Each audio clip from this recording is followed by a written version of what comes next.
Good afternoon, everybody.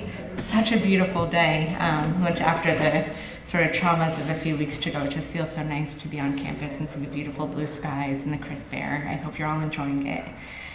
So I am really, really honored and so happy and grateful to introduce Professor David Kertzer to UCLA today. On behalf of the UCLA Alan D. Levy Center for Jewish Studies, I want to welcome you all to the program in the Viterbi program in Mediterranean Jewish Studies. And today, as I just mentioned, we not only welcome Professor Kertzer of Brown University to speak on his current work, The Pope at War, the continuing controversy over the silence of Pope Pius XII during the Shoah, but I would like to add that we are grateful for the generous departments and centers on and off campus for acting as co-sponsors for this event. And that includes the UCLA Center for the Study of Religion and the UCLA Department of European Languages. Books will be available for purchase after the event, possibly signing as well if you're up to it. And we hope you can join us at many more Levy Center events this year. You can find more information on these and other upcoming events at the registration table near the entrance of the room. And finally, I'd like to thank the Levy Center staff for making the arrangements for today's event. Please take a moment before we begin to silence your phones. I should do the same.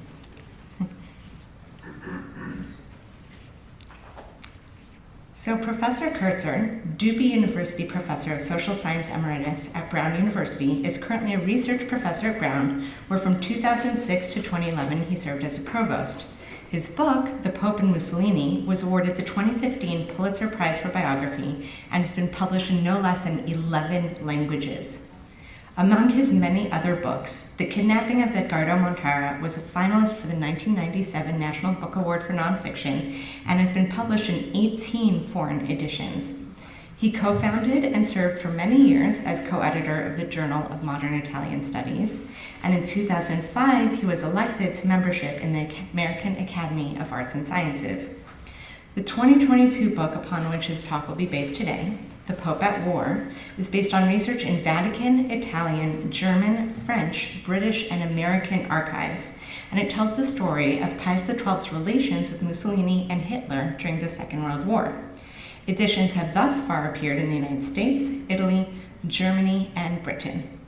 I would also be remiss if I didn't comment on Professor Kertzer's tremendous generosity, because before he came today, I was looking over some of our previous correspondence, and when I went to the Vatican archives for the first time, I think now 2 summers ago, I unfortunately wasn't able to go when the archives were first opened due to the COVID-19 pandemic, which I'd love to hear about your stories of being there when that happened.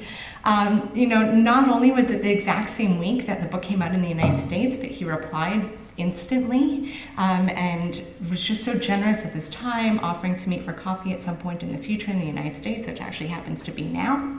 Not for coffee, but we'll have dinner later, fortunately. And not only that, but then in future correspondence helped connect me with people who helped me with my own research. And very rarely is someone of that stature and just so well accomplished, so quick to reply to junior colleagues and offer their support. So I really appreciate it. Thank you. Now on to the book. Pope Pius XII's decision not to speak out against the German attempt to exterminate Jews of Europe has long generated bitter controversy.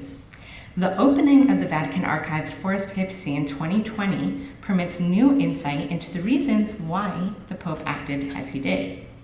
Focusing on his actions in October 1943 as the German SS rounded up over 1,000 Jews in Rome, Kertzer, who has examined thousands of documents from these newly opened archives, offers a new perspective on what the Pope did and why he acted as he did and with what consequences. So with no further ado.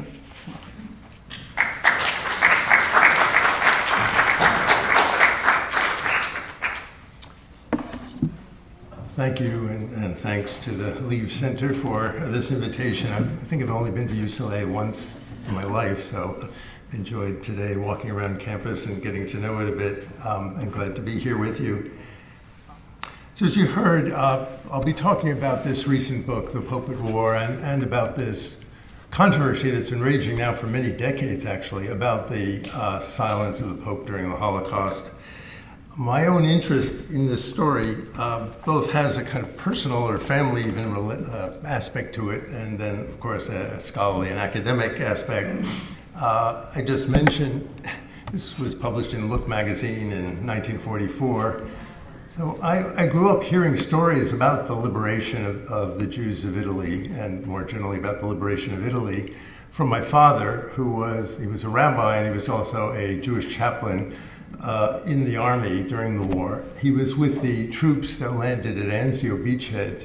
They landed there in January 1944. The Allied troops who had landed in Sicily in July 43 got bottled up south of Rome, and the Allied forces decided there should be a landing just south of Rome, about 30 miles south, at Anzio beachhead. The problem is when the soldiers arrived there, they were almost immediately surrounded by the hills around that were inhabited by German artillery, and so for months they were under bombardment there. And while they were under bombardment, you see, my father was holding a service apparently for Passover in this wine cellar.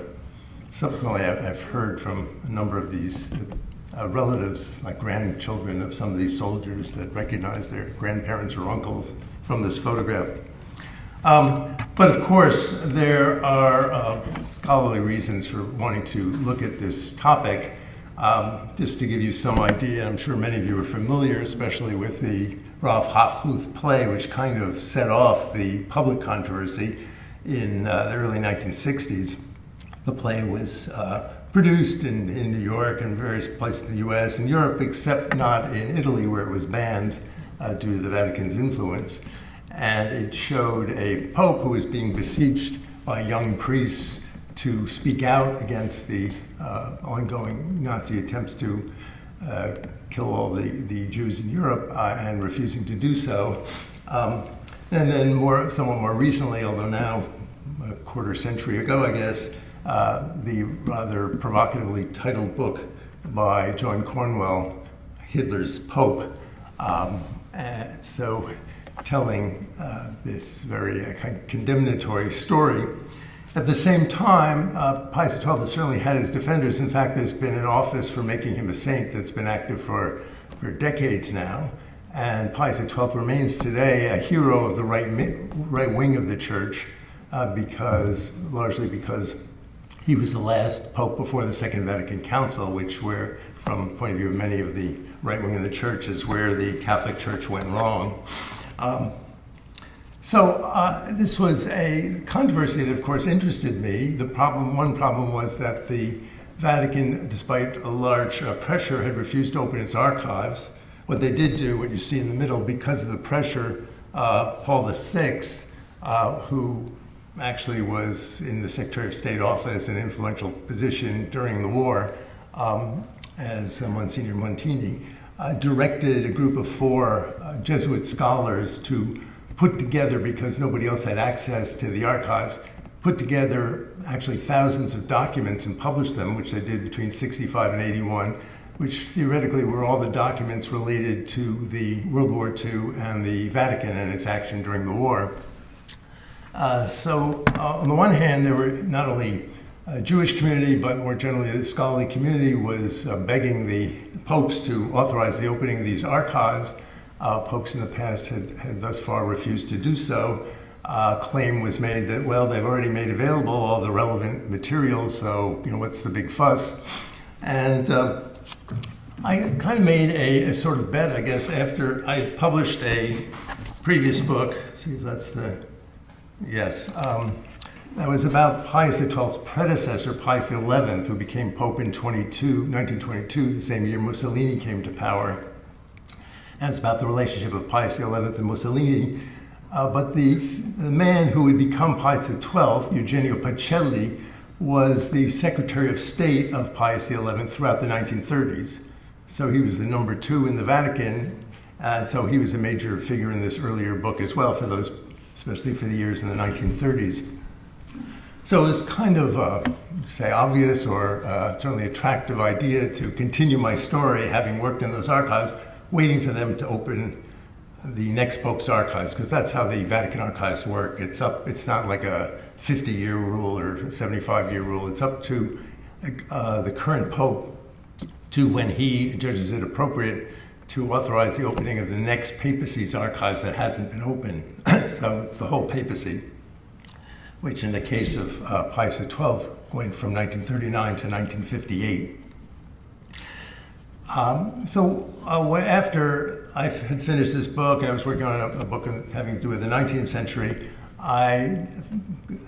Francis was talking, Pope Francis at that time was relatively new as a pope.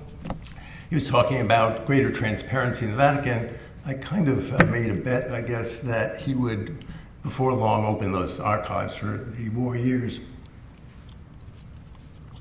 So I began working in the archives that were open, because to tell this story, it's not enough just to work in the Vatican archives. You need to, I think of it, triangulate the documents from the Vatican archives with other archives, especially diplomatic archives, because other countries, for example, Italy itself, Germany, Nazi Germany, Britain, US, France, they all had either ambassadors or or envoys to the Vatican.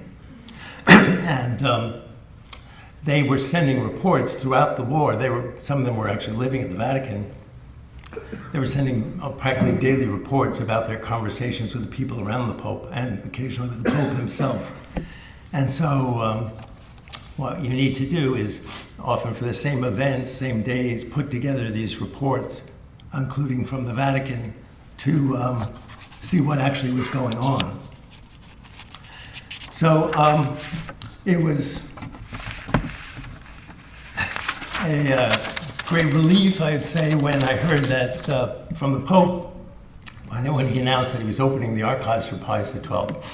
He announced this in 2019, that it would be open in March of 2020. And this is a picture of me there in the back that first morning at 8:30 on March 2nd, when they opened the archives, finally. That man there kind of walking away is a prominent German scholar of this history and priest and scholar, Hubert Wolff, who has the advantage of, I guess, senior faculty in Germany of having a whole entourage of, I won't call them flunkies, of junior associates with him. So he gets to, he came in with 6 other junior people to work with him.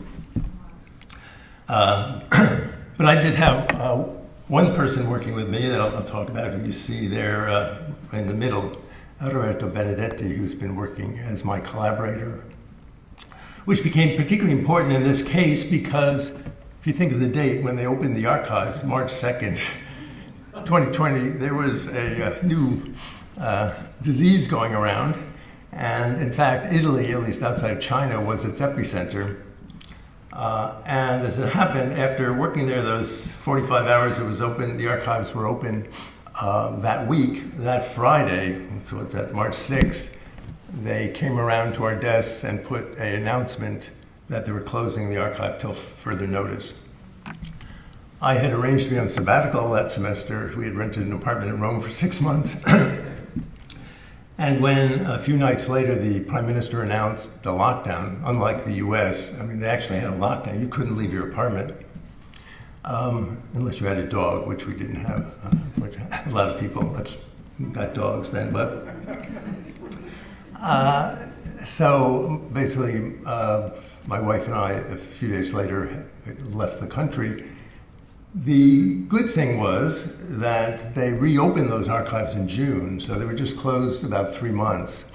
And for many months thereafter, if you didn't live in the province of Rome, you weren't, even Italians were not allowed to come to Rome, but they opened the archives. So that's why I mentioned it was particularly valuable in that period that I had my younger colleague, he's an Italian PhD in church and Italian history, who in fact used to work at the Vatican archives. And he was able to go there daily. Beginning in June, we were in daily contact, and I ended up with thousands of pages digitized of those newly opened archives from the kind of juiciest material. Well, as I say, it was said that by some that maybe nothing new would be discovered. They'd published all those volumes and so on.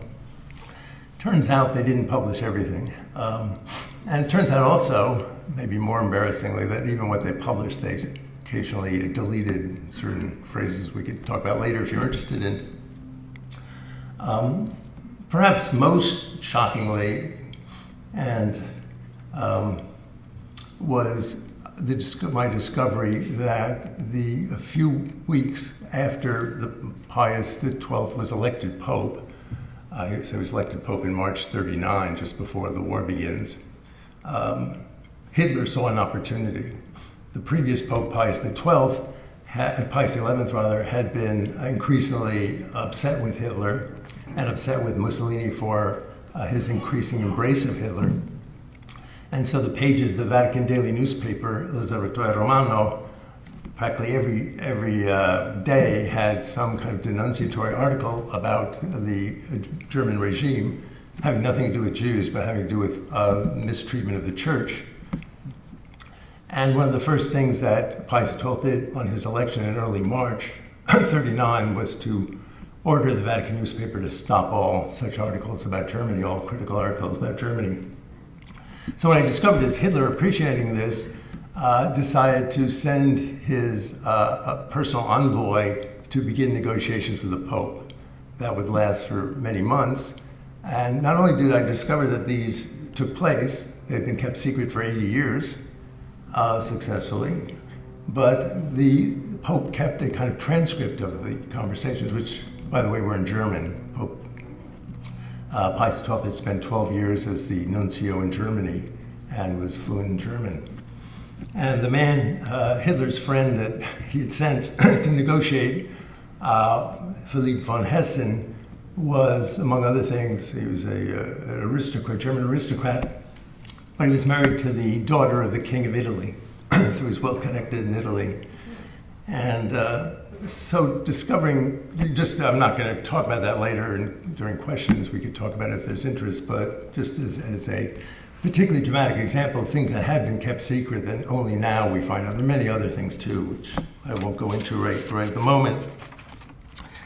Well, what I do want to talk about and focus on in the time we have, and then I'd be happy to take questions on more general aspects of this relationship. But from my point of view, in the controversy over the silence of the Pope during the war about the Holocaust, the most dramatic events occur in Rome, October 16th to 18th of 1943, because the Pope had been already under pressure to speak out against the Nazi systematic attempts to murder the Jews of Europe.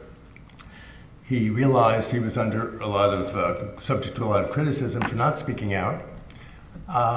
But when the Germans begin rounding up the Jews of Rome, for him not to speak out becomes particularly painful. That is, the popes had regarded themselves for centuries as the protectors of the Jews of Rome. This may seem ironic since they, of course, also were the ones who made them live in ghettos and restricted their lives. The chapter in my book that deals with the roundup is called The Pope's Jews, because that's how the popes thought of this. So to have his own Jews, so to speak, rounded up by the Nazis, and as we'll talk about, kept just outside Vatican City for a couple days before being sent to their death, this was going to be especially painful and difficult for him, and put him under great pressure to finally speak out. Well, those who may remember your Italian history, the history of the war, Mussolini is overthrown by the king after the Allies land in Sicily. Allies land earlier in July '43, and July 25th, finally, the king has Mussolini arrested and jailed and appoints a general to be head of the post-fascist government.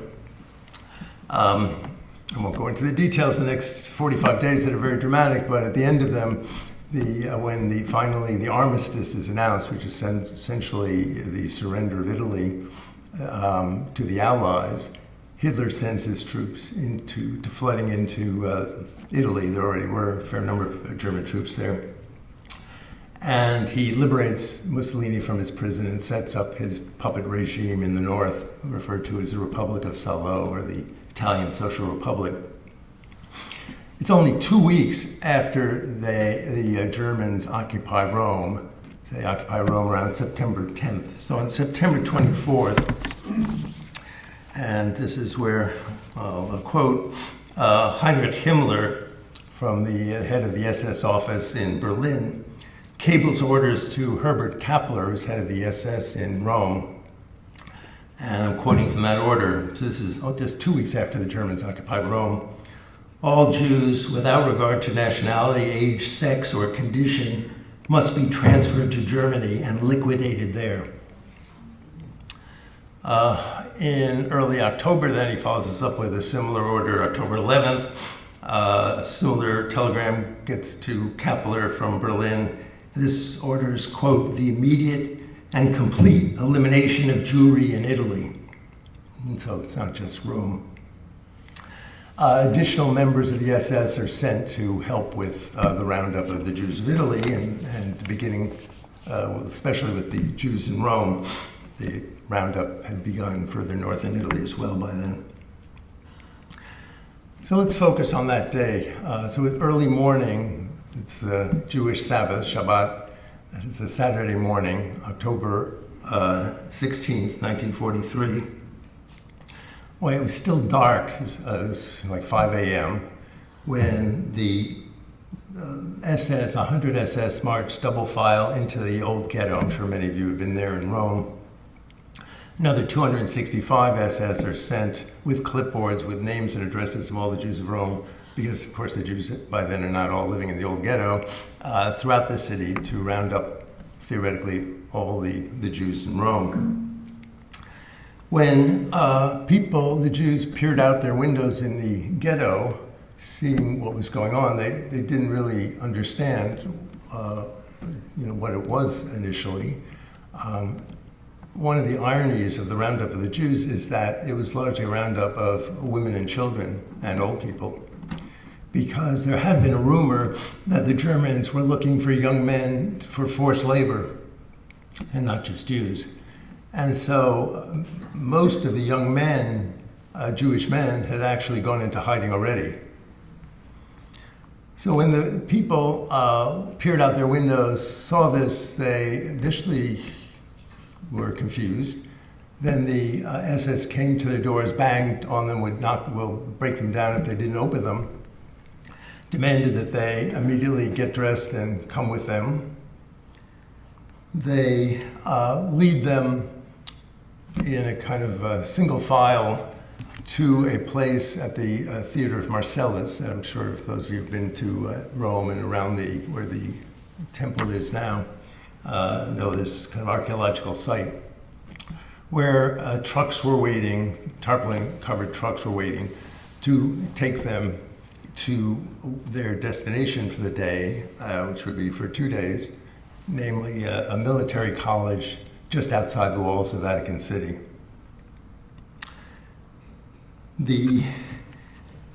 As the morning progressed, the passers-by, of course, were watching. The people taken, I think the oldest was 90 years old. A sick, deaf 85-year-old woman, for example, was marched by along with a paralyzed elderly man who was, they had to lift his wheelchair into the waiting truck. Some tried to escape. Just to give one example, a woman, Rosa Anticoli, tried to escape with her 4 little children. The problem, she tried to get to a nearby tram station so she could flee the area. But one of her children was sick, actually with diphtheria, so she was kind of slow going. ASS happens to see her, and the little children yells, Jude, Jew, and gets to her with his rifle. She gets on her knees to plead on behalf of her children, and he just hits her with the butt of his rifle and marches them onto the awaiting truck. In all, 1,259 people were seized that day by the SS and taken to the military college I mentioned. As I also mentioned, most of them were women and children, including a couple hundred small children. In fact, the youngest would be one of the women who was pregnant was so traumatized that she went into labor that next day in the military college. So the youngest imprisoned Jew is 1 day old. Well, Pius XII quickly learned what was going on very early that morning. And of course, he was not happy, either from a human point of view about what was going on. He knew what their fate was going to be. But perhaps especially for the reasons I mentioned earlier, that he knew this was putting him on a very difficult situation where he continue to remain silent. These were the Jews that he himself was supposed to be protecting. So he picks up the phone and calls his Secretary of State, Cardinal Luigi Maglione, and let's see, we have I mentioned this fellow, didn't show you the photos. This is when I mentioned the secret envoy that Hitler decided to send to negotiate with the Pope that remained unknown for 80 years till my book came out. This is the fellow, Philipp von Hessen, and that's his wife, Mafalda, the king's daughter, who dies at Bochum. Well, we can talk about that later too, if anyone's interested. But, there's Kappler, as I mentioned, head of the SS, so he's the head of this operation.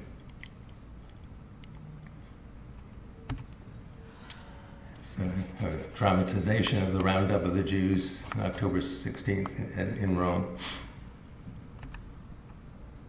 This is the Pope, Pius XII, and he calls this man, Cardinal Maglione, his Secretary of State. So his Secretary of State calls in the ambassador to the Holy See, Ernst von Weizsäcker, who is an important figure. He had actually only come to take over the position of ambassador to the Holy See quite recently, within the last few months. He had the first 4 or 5 years of the war, 5 years of the war, was the second to Ribbentrop. He had the position of Secretary of State of the Nazi government. So he, as we'll see, was tried later for war crimes himself. That is the man Maglione calls in. So Maglione calls him in, and Maglione left basically his own transcript of their conversation. So what I'm going to quote from is not something inventing in some way, but this is actually the words written down by Cardinal Maglione of his conversation with the German ambassador to the Holy See, the now early afternoon of October 16th. So Maglione tells him he's calling on his Christian charity and humanity, asking, isn't there something he can do? And Weizsäcker replies with a question. The question is, what would the Holy See do if things were to continue? In other words, the roundup and so on were to continue. Maglione replies, the Holy See would not want to be constrained to say a word of disapproval. And the ambassador, the German ambassador, replies, it has been more than 4 years that I have been following and admiring the Holy See's attitude.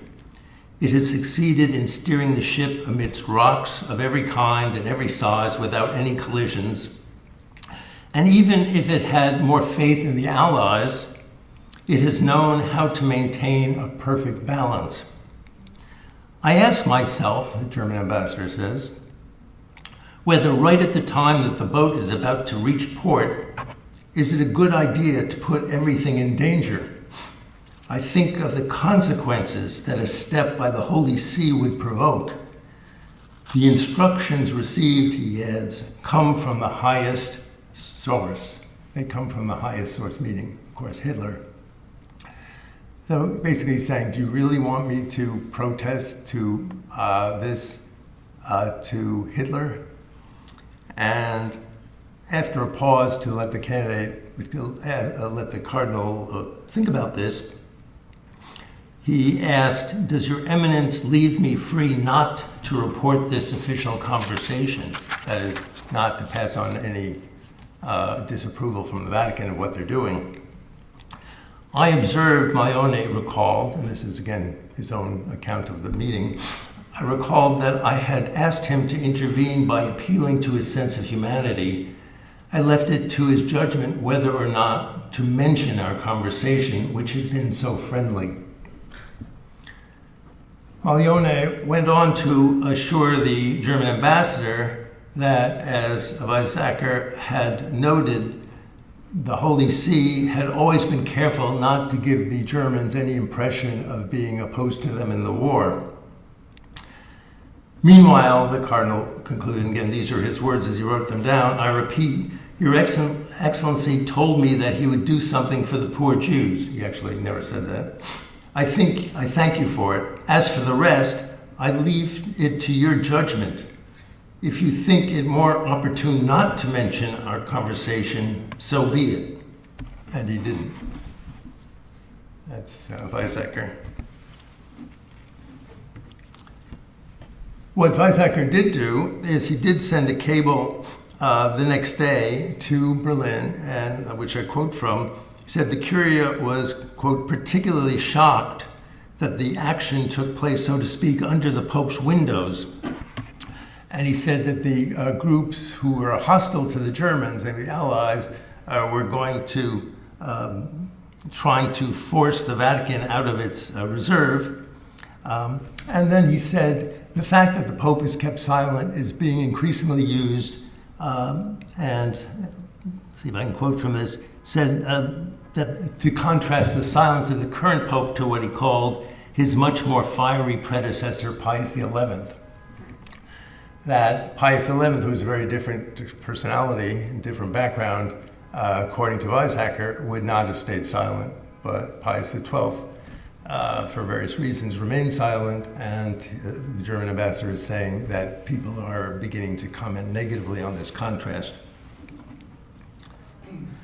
Well, at the military college, the Jews were forced to sleep on the floor, but they were going to have a hard time sleeping anyway.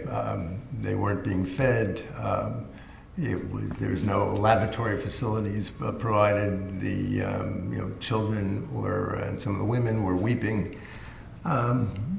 And of course, few realized the fate, though, that had in store. You might think that by then, by mid-October 43, the Jews of Rome would have realized what their fate would be if they were rounded up by the Germans. But in fact, what most of them seemed to think was that they were in store for some kind of forced labor camp.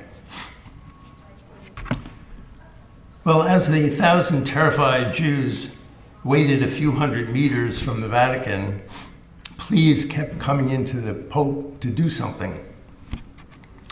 On the day after the roundup, so on the Sunday, October 17th, Pius XII received an urgent letter from a group of Roman Jews who had eluded capture, begging him to take action, to intervene.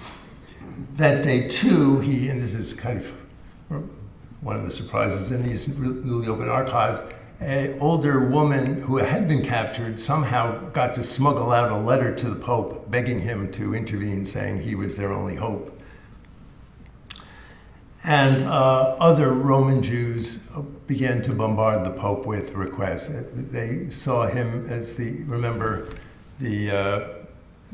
Mussolini's been restored to power in this kind of puppet regime, the Italian Social Republic. The Germans are the main force in Rome. What other authority figure could they appeal to? There really was just the Pope. That evening, so we're talking about Sunday, the day after they're rounded up, while they're being held in this military college nearby. Here a map. Just to give you an idea, I don't know, I'm sure many of you are familiar with Rome, but you see, I want to show you how close this is. Here's the Tiber River, and the main historic part of Rome is on the other side of the Tiber. Here, the Vatican is on this side. Trastevere is down here. So this is the old walls of the Vatican are just basically bordering where the military college is. I was just in November invited, actually a couple of times, by the general in charge. There's still a military college there. The general in charge invited me, had interesting conversations. So I got some sense of what this was like, but it's right next to the Vatican. Well, the Sunday morning, October 17th, as the Jews are being held there, Monsignor Montini, the future Pope Paul VI, then Deputy Secretary of State, had obtained German permission to send an envoy to check out the situation there. And the envoy sends back a report, which we also now have. And he tells about how the Jews had been given nothing to eat or drink and so on. But he adds something. He says, which I think becomes very significant, as we'll talk about, it seems, according to some who were outside and new people interned there, that they also included people who had already been baptized, confirmed, and celebrated a church wedding, unquote. This is envoy reporting to Montini. In fact, among those, I mentioned 1,259 people had been seized, there are quite a few who had been Jews who had been baptized, and also other Jews who were married to Catholics. And you might think, if a lot of what you've heard about the Nazis and so on, that what difference would this make? Well, it turns out it made a big difference. It was life-saving. At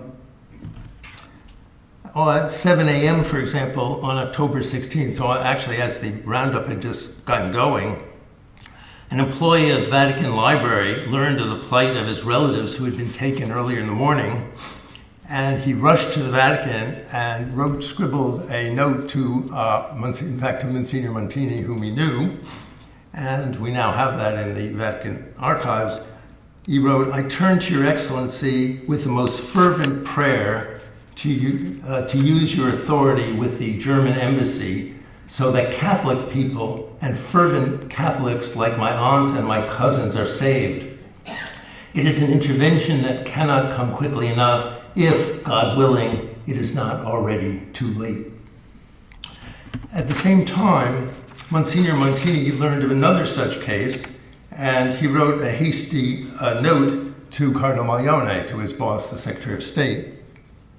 Montini writes, "This morning the lawyer Foligno was taken, Catholic by birth, with his Aryan wife and children.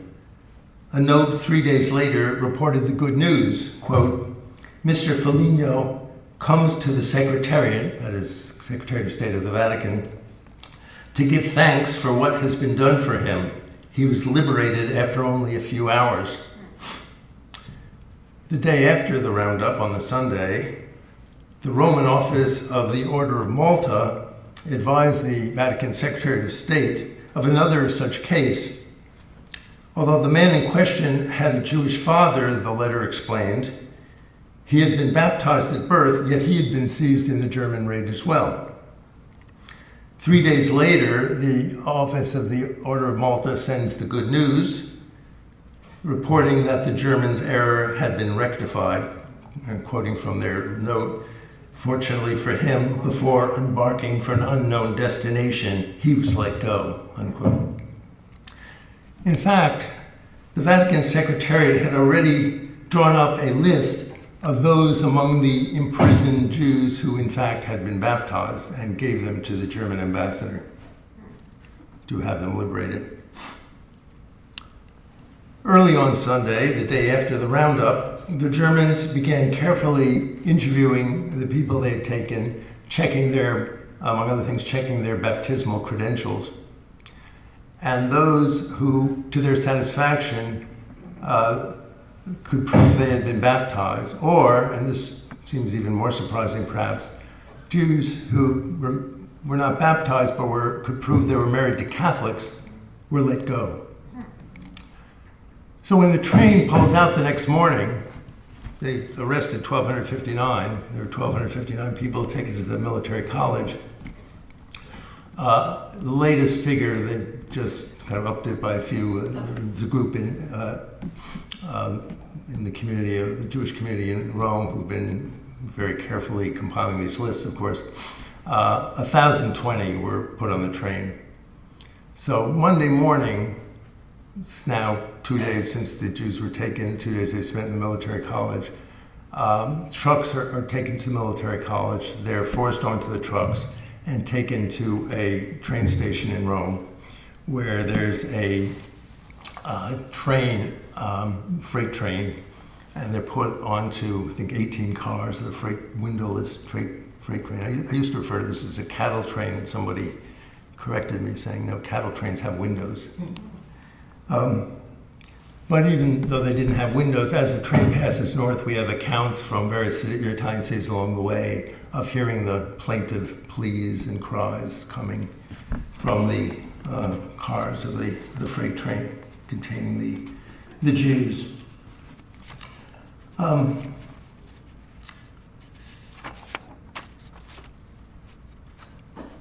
Well, the day after, Monsignor Montini met with Pius XII that same day and asked how he should reply to a letter that relatives of the captured Jews had sent the previous day, pleading for the Pope to intervene. And the Pope said, quote, "Let them know that one is doing everything that one can," unquote. The day after the trainload of Jews left, a member of the Vatican Secretariat of State office handed the German ambassador to the Vatican the latest Vatican list of those who had been baptized, who had been seized. And it reads, among the various, here I'm quoting from the note, among the various cases of, quote, non-Aryans, unquote, not previously made known to the German embassy, there are the two attached.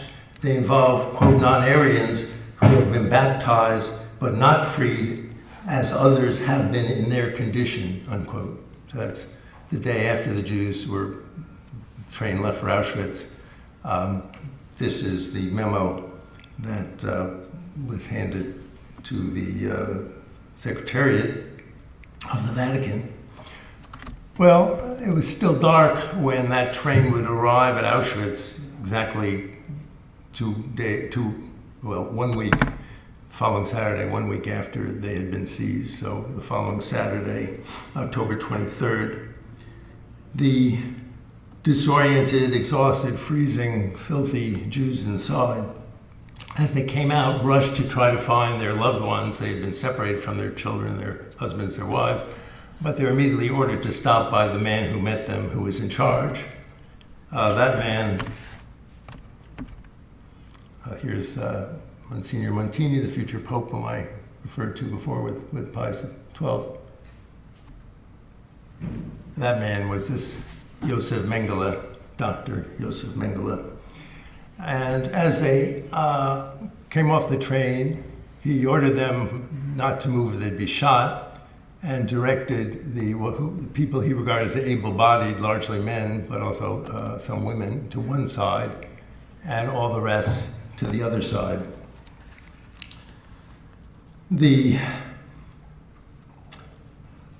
Those in the larger group, the youngest of whom was now 1 week old, were immediately put on trucks and sent directly to the gas chambers, where they were then incinerated, and slave laborers picked the golden teeth from the ashes. The rest of the Jews, 149 men and 47 women, were sent to basically slave labor camps where most would die of exhaustion or disease. In all of the 1,020 who were sent there, only 16 would emerge alive. And I always like when talking about this subject to put a little bit of face on it. I can talk about numbers and so on, but I mean, just give a couple of examples of the people who were on that train. And I've gotten to know the nieces of, 3 nieces of this woman, Elena Spizzichino, with her 7-year-old daughter, Franca, were on the train and sent directly to the gas chamber, as were these 2 children, Marina and Claudio.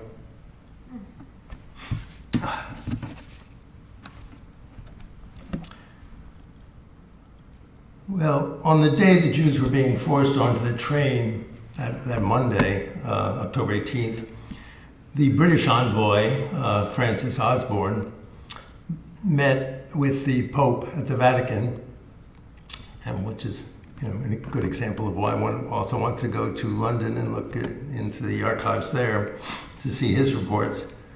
So he reports that the Pope appeared, quote, well and in good spirits. And the Pope, he said, shared two concerns, neither of which had anything to do with the Jews.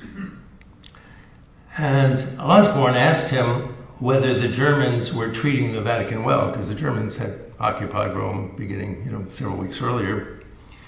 And the Pope replied, quote, according to Osborne's report, quote, he had no grounds for complaint against General von Stahel, who's head of the German military in Rome, or against the German police who had hitherto respected neutrality, unquote. Pleas from Rome's Jews kept coming in to the Pope. On the 27th of October, a Roman rabbi, David Panzieri, wrote directly to the Pope, begging him to convince the Germans to return the victims of the October 16th roundup, not realizing that the great majority had already been murdered. Yet the Vatican's main focus in the day, and we know this from these recently opened archives, in the days following the roundup was to alert the German authorities to cases of baptized Jews who had not been freed, or for whom they hadn't previously realized they were among those arrested and now had found out about it and were trying to alert the German authorities. On October 29th, Cardinal Leone's office sent Weizsäcker, the German ambassador, a typical appeal. Quote, this is from the Cardinal and Secretary of State.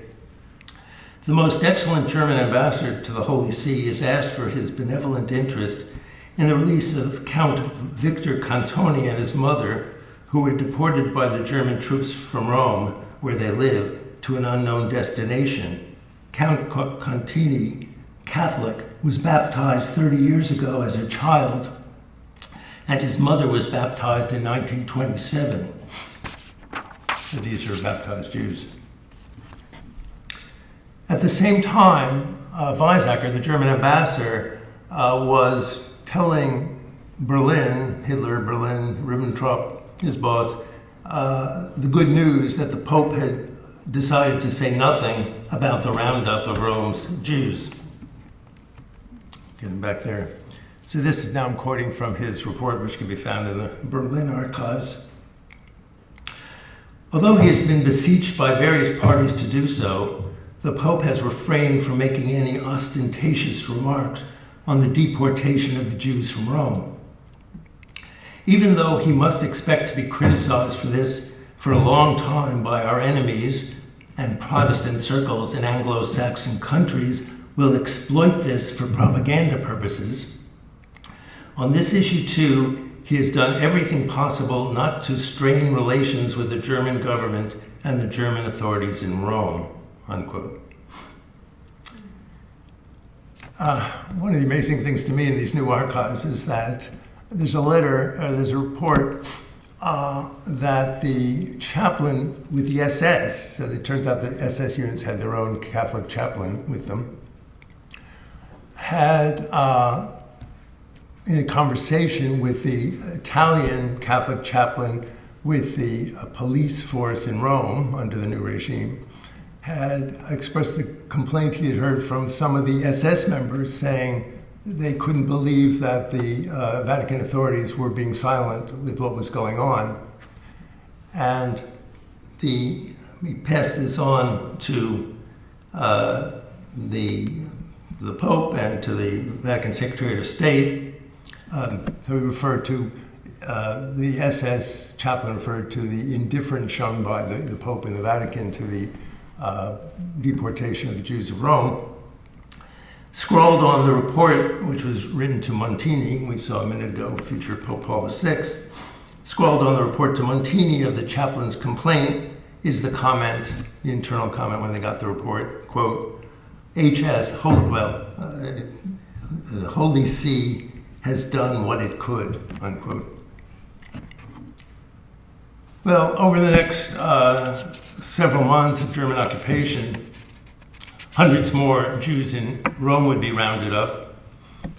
By the way, identified almost entirely by Italian collaborators. The Germans, for one thing, didn't speak Italian, had no idea who was a Jew, who wasn't. And in the rest of Italy, thousands of Jews were rounded up and sent to their death, mainly at Auschwitz. Still, the Pope decided, for reasons we could talk about if you're interested, to remain silent. I would just mention a couple of those reasons before opening up to your questions. One was, who is murdering all the Jews? They weren't people who thought they were pagans. They thought they were Christians. Of course, many were Protestants, it wasn't just Catholics. But especially after the Anschluss, after Austria was incorporated in the Third Reich, well over 40% of the Germans and the German army would have been from Catholic families. And the Pope was afraid, as we also know from these newly opened archives, of creating a schism in the Catholic Church in Germany if he were to denounce what the German army and the German military was doing.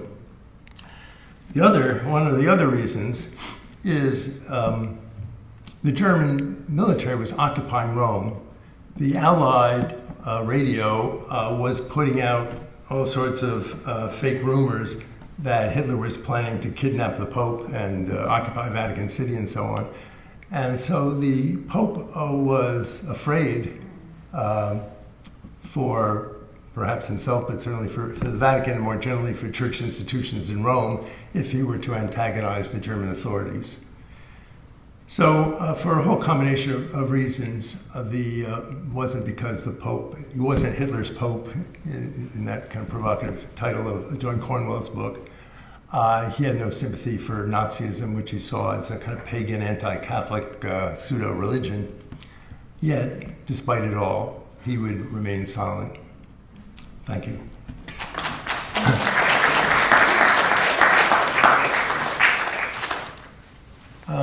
Happy to take questions. I have two questions. One is, do you have any sense at all about what the Pope's condemnation would have, what the result would have been? Would there have been some practical result? And I know there's a moral issue, but I just want to know what your thoughts are. And secondly, say something about the conversion of the chief rabbi of Rome. And that whole, and the impact. Well, okay, the first question, as you mentioned, is kind of conjectural history, so it's we can all speculate. I would say I look at this in a somewhat broader framework. That is, maybe because I'm an Italian historian. So I would go back earlier to the whole question of Italy joining the war with Hitler, and which he does. He doesn't do it right at the beginning. He kind of waits to see who he thinks is going to win. So he announces war on France. Mussolini announces war on France and Britain on June 10th, 1940. But this is not going to be popular with the Italians. They had just waged war not that long ago against Germany, which led to 500,000 deaths. The German ideology of Aryan racial supremacy wasn't going to go over big in Sicily and so forth. So Mussolini was very worried that the Pope or the Vatican, the Catholic clergy, could criticize his alliance with Hitler. But the Catholic clergy, who come under the Pope as the Bishop of Rome leadership, urge all good Italians when Mussolini announces war to do their patriotic duty and go to war at Hitler's side. So I do think in Italy, if the Germans had been denounced by the Pope, this would have made a difference. Now for Germany, for one thing, Italy is 99% Catholic. Germany was a majority Protestant. So that's one aspect of this.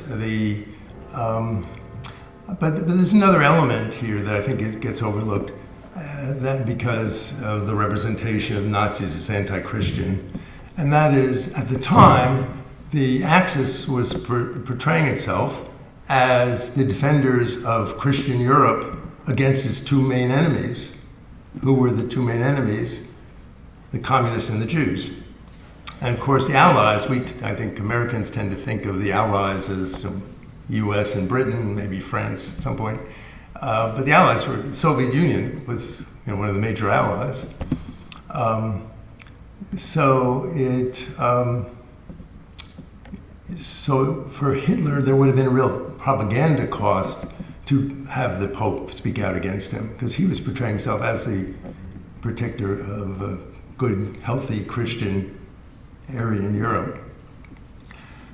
Chief Rabbi of Rome is, of course, he's the Italians, the Jewish community referred to him as innominabile, unnameable. You can't name him. It's great embarrassment. And I have actually found some new documents in the newly opened Vatican archives about the case. And my father actually, so when it's a bit of a side story, but Rome was liberated in early June of 1944 on a Sunday. My father was with the troops, and that Friday night he conducted. They opened the Gran Tempio, the major synagogue there, after, of course, 9 months of German occupation. The Jews of Rome came out of hiding, crowded in, many hundreds, into the synagogue, looking around to see who was still alive among their relatives and friends. And there were a couple hundred Jewish GIs there as well. And my father co-conducted that service, representing the Allied troops with the chief rabbi, Rabbi Zoli. So when 6 months later, basically in January 1945, so the war is still going on, it's made known that the rabbi has just been baptized, has converted. You can imagine what impact this had on the Jewish community, not just in Rome, but kind of worldwide. And so, because it was known that my father had gotten to know him recently, he ended up getting asked. I, as a kid, heard about this. Later, I'd meet the granddaughter of the Rabbi Zoli and talk to her. Why he did it? Well, one thing that didn't happen was it was said, he was protected by the Pope in the Vatican. That's, he's kind of somehow gratitude, but that's not true. He was in hiding with a Catholic family, but he's not in the Vatican, not the Pope. And he had been. Well, this may get us a little too far off the subject. He'd come from German-speaking Middle Europe and then to Trieste. He then was the chief rabbi of Trieste, from which he was brought in only right at the beginning of the war so his recent arrival in Rome with this kind of thick German accent and resented by the Roman Jews as a kind of foreigner. So he was on bad terms with the lay leadership, which is further complicated because the lay leadership of the synagogue was fascist. So it's a somewhat complicated story, but that certainly had played some role in it. He would say, if you look at his own account, he had a kind of spiritual awakening. Yes? All these years, I kept hearing that the reason the Pope didn't speak out was because he was secretly working to help Jews and didn't want anyone to know about it. Right. Now, this is, I get denounced all the time on, if you go on the internet and so on, that, don't I realize this was all a ruse that the Pope, the idea that, if the Pope had spoken out against the, mass murder of the Jews, it would have made Hitler angrier at the Jews and he would have been even worse toward them. It just seems preposterous on its face.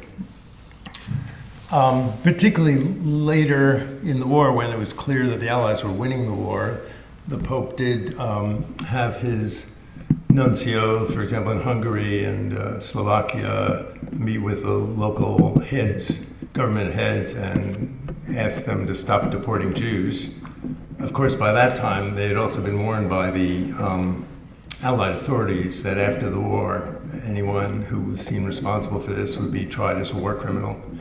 So whether it was the Pope who discouraged some belatedly or not from taking some actions, but I think it's very difficult to make the case that he was motivated at all by attempts to save Jews.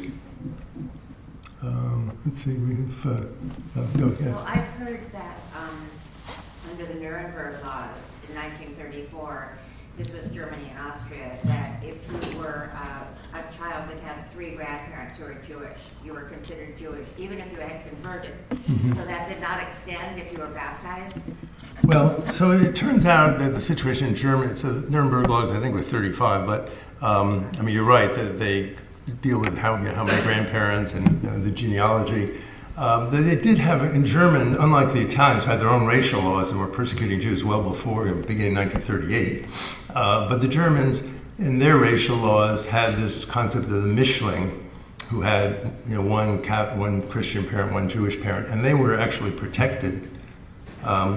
So very few of them ended up getting killed in concentration camps. The great majority of them did survive, unlike the other German Jews. So they were under suspicion and so forth. It wasn't great, certainly socially, to be known as a Mischling, but they were somewhat protected. But it seemed that, conversion itself, if you had 2 Jewish parents in Germany and you were baptized, it wouldn't make a difference. It's my understanding. Yes. Early in your talk, which was a splendid talk, I should add, you mentioned that on October 16th, the Pope, of course, and that was your word, your phrase, of course, knew where they were going to go. How did you know, and what did you know? Well, so the Pope had probably the best intelligence service of anybody in the world, really, at that time. I mean, he had a capillary network of bishops and priests throughout occupied Europe who were sending him reports of what was going on. So he knew early on. I mean, he was getting reports of hundreds of thousands of Jews being slaughtered, certainly about the beginning of 1942, or even late 1941, after the invasion eastward, when this really got going in a major way. So I think there was no question that the Pope knew they were being sent to their death. Yes, in back. So I had read or heard that the Vatican's motivation throughout was essentially materialistic, that they had no way of protecting their property from either theft or destruction by the Nazis, and this guided every action and action. Well, I mean, I think that's one way of looking at it, that when we talk about the Pope, I mean, from my point of view, I see the Pope as institutionally as having kind of 2 main roles, you might say. One is he's a moral leader and spiritual leader and so on, but the other is he's kind of a CEO of a very large organization of God knows how many, hundreds of thousands of employees and millions of adherents. So he's responsible for that. And including, of course, the physical property of the church was very considerable. So from my perspective, I can see a conflict between the 2 roles here, and I see him as prioritizing the kind of CEO role over the moral leadership role. At the same time, the Vatican, very well aware of this problem, is working overtime in its PR operation to portray the Pope in heroic terms. I mean, in my book I mentioned, in 1942, with his active collaboration, make a kind of a documentary film about the heroic Pope, Apostle of Peace, which is shown, for example, in occupied Paris in January 43, I think. So this is something the Vatican was quite aware of, and the Pope was quite aware of the criticism that was coming in about him. But he did, I think, feel this tug between, or as I would say, between these 2 roles. Yes. So I didn't read your book yet, but I'm planning. I don't know if you get close to the letters of Joseph Miller from Germany, from that group, anti-Nazi group that was reading to the Pope to not intervene in their in their actions against Hitler. I mean, from the German clergy? German clergy and a member of anti-Nazi group inside Germany, Yeah. Joseph Miller. Uh-huh. Yeah. I didn't know if you get it. Yeah, no, of course, the Pope was getting all sorts of correspondence. I mean, the German Church recently in 2020 issued something that neither the Vatican nor the Italian Church has done, a kind of mea culpa apology, saying that we recognize that during World War II, we encouraged all good Germans to do their patriotic duty and take part in the war, and throughout the although we obviously knew what was happening with the Jews of Germany, we never protested it. There was, so I would not doubt that there were some German clergy who would have told the Pope it's better not to speak out. I mean, the German Church already felt, as I mentioned, in the months before the war, Pius XI was having the Vatican newspaper regularly denounce the Third Reich for its persecution of the Church. So from the Church's point of view, they're already under pressure in the Nazi regime. I mean, just to give an example, in 1933, when Hitler comes to power in Bavaria, which is a heavily Catholic southern German region, I forget the exact percentage, but something like 65% of kids were not going to public schools, they were going to Catholic schools, parochial schools. By 1939, that was like 3%. So, I mean, this is in terms of the German Church and how they're perceiving the war. The Jews, I mean, from what I've read, I don't think the Jews rank very highly in the in their radar screen at the time.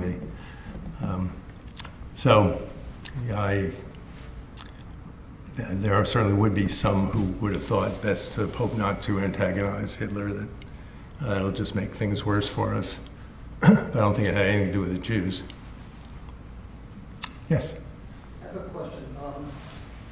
Are there any records internally in the archives or in other places about internal conversation that happened with Pope Pius XII? How he felt, what he really thought about it?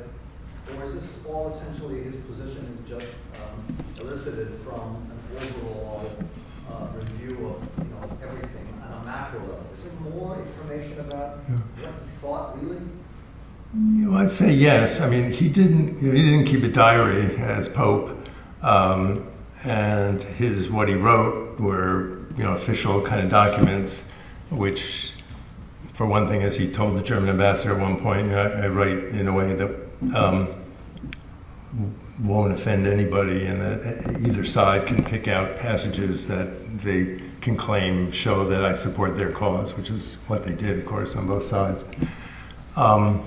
But we do have, for one thing, as I mentioned, we have both the reports of the various ambassadors, including the Italian fascist ambassador to the Holy See and the German ambassador to the Holy See, but also the British, American, and French envoys to the Holy See, their conversations with the Pope. And so we have that kind of documents. How candid he was entirely with them is always a question.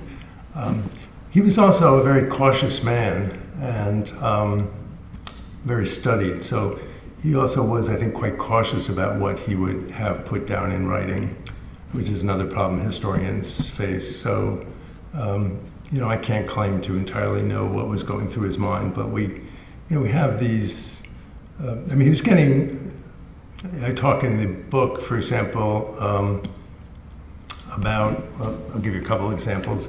He had a man that he regarded as his expert on Jewish matters for reasons nobody yet has been able to explain, since this man, Monsignor, who was a kind of assistant in the Secretary of State office, his name was Angelo Dell'Acqua, had no particular background with Judaism or Jewish affairs. He later would become Cardinal Vicar of Rome, so he'd go on to a major career in the church. And FDR in, I think, October of 1942 sends his envoy to the Pope with a document saying, we're getting these horrifying reports of the ongoing slaughter of the Jews of Europe by the Germans, but when we say anything about it, it's just the Germans just dismiss it as Allied propaganda having no basis in truth.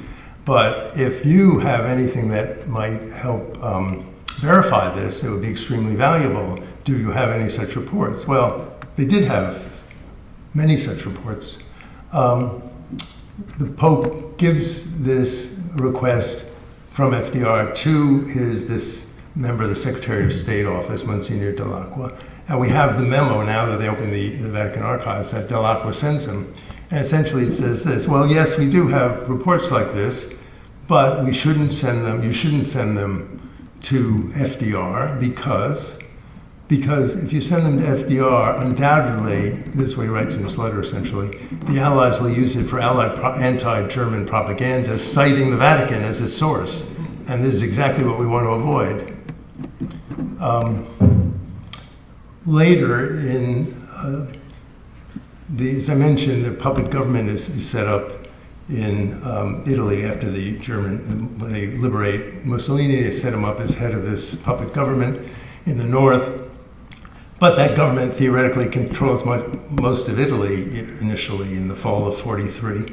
And November 30th, 1943, that government, its Minister of Internal Affairs in charge of the police, sends out an order to have all Jews in Italy arrested, sent to concentration camps, they're Italian concentration camps, and have all their property seized. So now one of the Pope's envoys to the Italian fascist government, a Jesuit named Father Tacchi Venturi, whom I've written about also in my earlier book, writes a long memo to the Pope and says, you really need to protest this. Not publicly, he wasn't even calling for public, but with the German ambassador to issue some kind of official protest privately to the German ambassador to be conveyed to the German government. And he writes a fairly long memo. Again, the Pope has this sent to Monsignor Dell'Acqua, and Monsignor Dell'Acqua writes an even longer memo filled with anti-Semitic characterizations, telling him no, he shouldn't do that even privately. So, this is the kind of documentation you get, and you have to some extent, peer into the Pope's mind from this kind of documentation. Yes? As you go through Italian towns, many times in the guidebook, they'll send you to monasteries or churches that hid Jews. What do we make of this? Well, in fact, many Jews were hidden in the Catholic institutions in Rome and elsewhere. So they're still alive today, Italian Jews. I spent a little time with one 2 or 3 months ago. In the Vatican too? Not well. See that. That is interesting because I hear all the time from people say, "Oh, my relative was, saved in the Vatican." That's almost certainly not true, because the Pope did not want Jews or any other refugees hidden in the Vatican, or with very rare exceptions. And the handful who got in basically snuck in. There might have been a couple dozen Jews in Vatican City this time, but not substantially more. But there were probably thousands of Jews who found sanctuary in convents and other churches. I think what's not appreciated, or at least to understand the full context, is there's a real, you might say, doctrinal or religious obligation felt by many of these religious orders to take in refugees, take in the oppressed, and so on. So as they were taking these Jews, the Jews were not the majority of the refugees that these institutions were taking in. The majority were Italian Catholics who were being hunted down by the Germans. For one thing, the Italian military had disbanded, and they were being rounded up for forced labor by the Germans. So that was one, for example, major category of people who were also found alongside the Jews in these convents. But That said, there's certainly many, now talking about Italy, many Italian Jews who would owe their survival to convents taking them in. I think the controversy has been over to what extent, what role, if any, the Pope played in this. And those who would prefer a kind of more heroic image of the Pope have been searching kind of in vain for any actual evidence that he had anything to do with this. And we know he was, we know from the recently opened archives that he was nervous about the churches and convents taking in these refugees. Again, not just Jews, but putting themselves in a position which might lead the German authorities eventually to say, we don't trust the church, we've got to take over the property. Yes? Now that the archives have been opened, what is the position of the current Catholic Church vis-a-vis this book? Do they, because you mentioned something about how they had a PR campaign. Oh, Pius XII.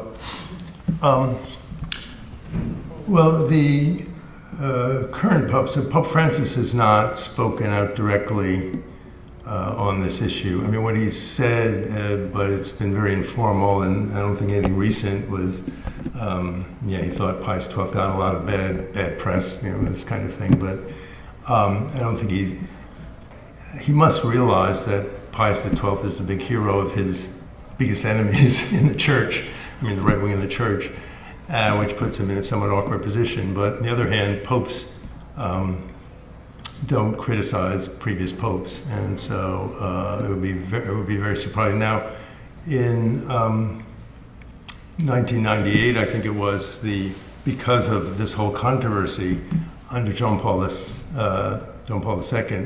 the church put out a document that the Pope himself, John Paul II, wrote the preface to, called "We Remember," which is a response to this, in which makes the claim.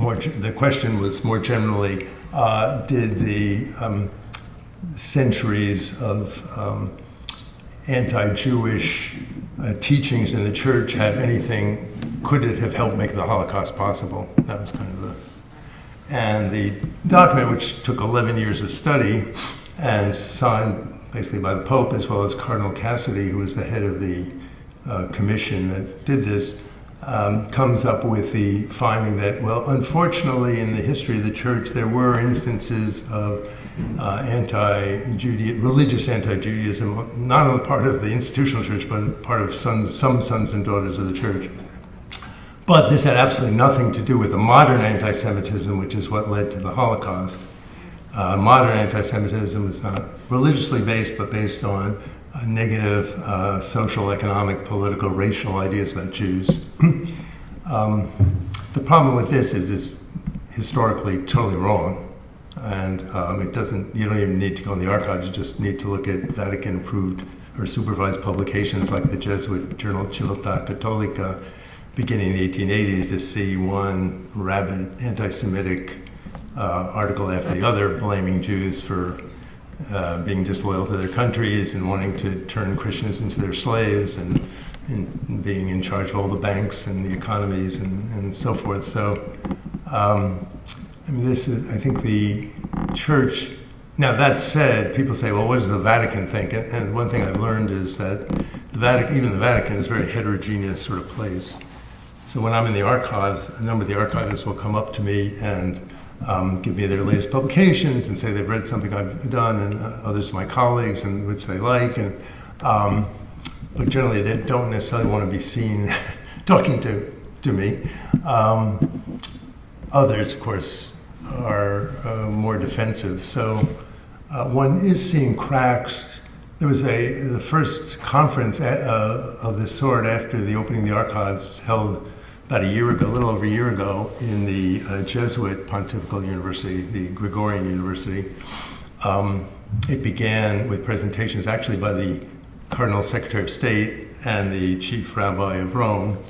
And then the next two people to speak, I was the second after that, but the first person after to speak was the senior archivist in the main Vatican archive, the senior archivist who's expert in this material. And he totally demolished the official narrative of the church with the bishop who's the rector of the, what used to be called the Vatican Secret Archive, now called the Vatican Apostolic Archive, sitting in the second row. So this would have been inconceivable, many years before. So I think it's a sign that there is deep division even within the Vatican in whether this history can be confronted, from my point of view, more frankly. Yes? What happened after the war?